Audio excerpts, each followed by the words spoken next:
What is going on, YouTube? Welcome back to Therapist Logan Reacts. Today we are doing a little bit of a different one.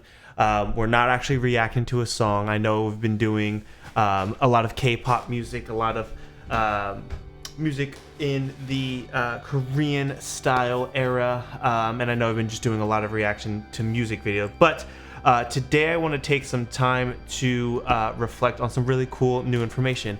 I do want to apologize. I am kind of all suited up. I just got back from a tribute dinner from where I work. Kind of just reflects, again, just some awards that people have won and just doing those kind of things. So that's why I'm a little bit in a more formal get up, if you will. So but yeah, I'll show you a video of my whole suit if it's something you like. It's kind of like a dark cherry wine color. The new suit that I got, so I think it's a good color on me, but it's been pretty cool. So I'll clip that video overlay right now. But yeah, so back to this video. So there's some really great stuff that has just happened. So I think I've mentioned before in the past in some other videos that I am from the state of Pennsylvania in the United States.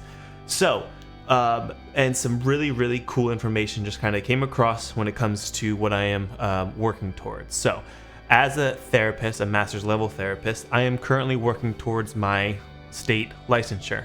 I need 3,000 hours, as well as supervision hours, group supervision hours, a whole bunch of different other things. So although I am a therapist straight out of my master's program, I am considered a therapist, I am covered by that protected title. There is a state licensure that I'm currently working towards. This allows me to accept more insurances. It allows me to start my own private practice, which is one of my goals. And in doing a private practice, that is something that I'm able to see outside clients. It's something I'm able to facilitate and create and kind of do a self-pay, whatever dynamic I want to focus on, I'm able to create that business structure that, again, aligns with the therapeutic goals that I plan on doing. That is definitely something in my future. I am currently about 1 year into my after master's years. So I need about another year or so until I'm able to have my license or apply for it through the state of Pennsylvania. So a really cool aspect of it, a new thing, it's called the Counseling Compact, and this is more for new and upcoming therapists. But yeah, just so you guys can like understand a little bit more about what it's like to be a therapist and some really cool information. So PA has actually just passed what's called the Counseling Compact Act. And what they do is pretty much they signed legislation in that allows us to join this organization that is more statewide. So each state has their own counseling requirements. Typically they are aligned, but it is harder in some states to get your license, your LPC, versus other states. And in other states it's easier. So what the Counseling Compact is trying to do is trying to make legislation that it's everything's covered by the similar requirements and being able to see people out of state. So that was one requirement when it comes to having a private practice or seeing clients. They had to be from the same state for you to be able to accept their insurances and all those different kind of things. And this is kind of doing away with that, which is super huge. So this allows for a therapist in PA and LPC to see someone from another state as long as that state's part of the Counseling Compact.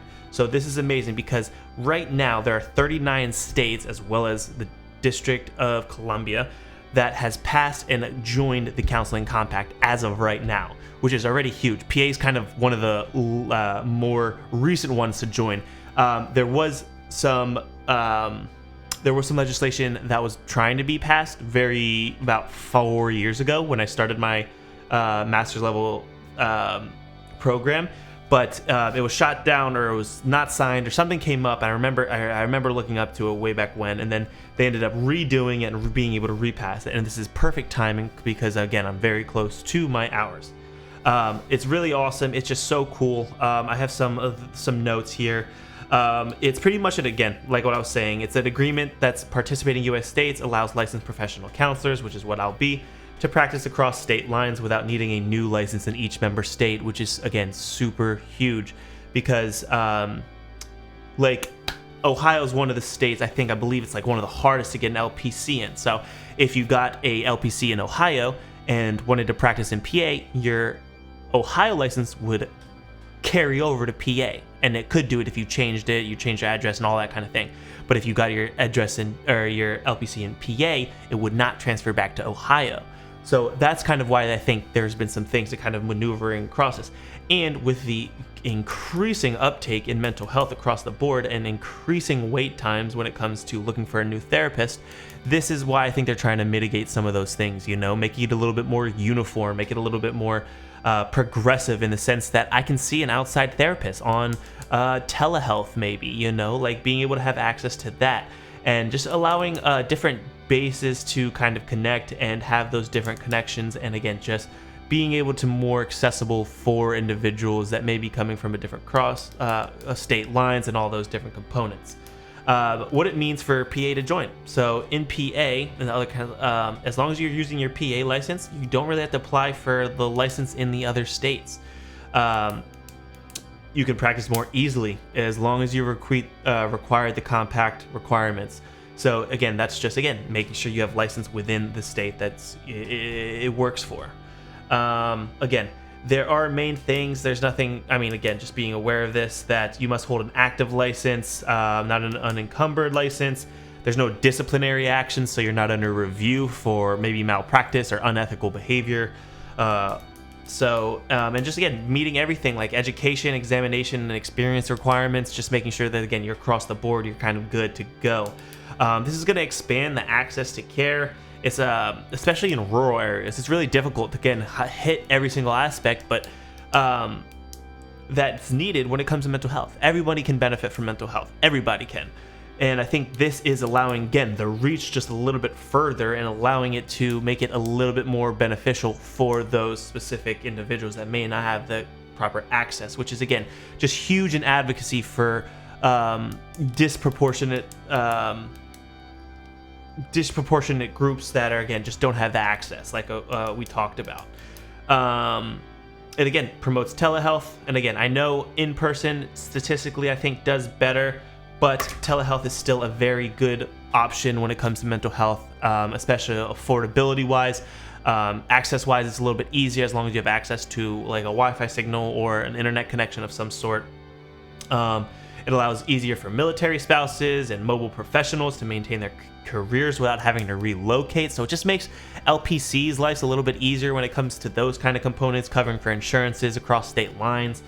And yeah, it's really awesome that, again, it really helps kind of streamline and really help make more accessible. It's really a positive overall.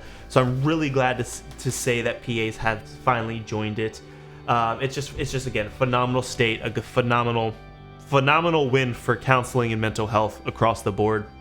And I just wanted to take the time to react to it.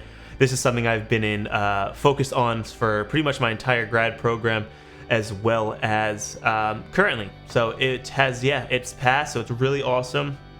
I know some of you who don't really care about becoming a therapist, it doesn't really affect you, but this, again, will allow, I know there's a lot of people who are looking for therapists, and it's a little bit difficult to find that. So this is really going to be able to help you guys have shorter wait times, as opposed to there's been comments on some of my videos where it's been like I'm on like a 6 month to 1 year to 2 year wait list. It's rough. It's hard out there, you know, and there's a dire need for mental health therapists, especially LPC specifically, you know, just really hammering those clinical components away. But yeah, so let me know what you guys think. Is there any questions regarding this? Like, I just think it's really cool. Is this something you weren't aware of, that like you were only able to practice in Pennsylvania or just between state lines? I do have this map up. Again, you can just go to it.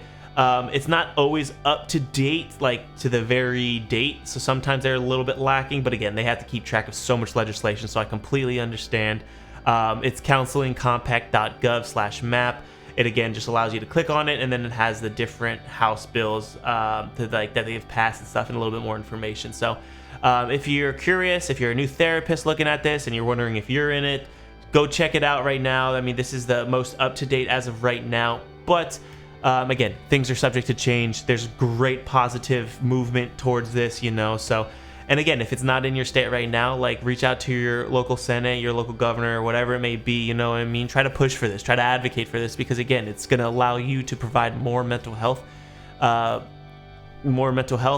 services to individuals across the board. And again, this just allows us to work with each other and become a more supportive nation across the board. So yeah, drop a comment if you got something new. Thank you so much for watching. Make sure you drop a like, make sure you subscribe too, and thank you so much for watching. I'll catch you next video. See you then.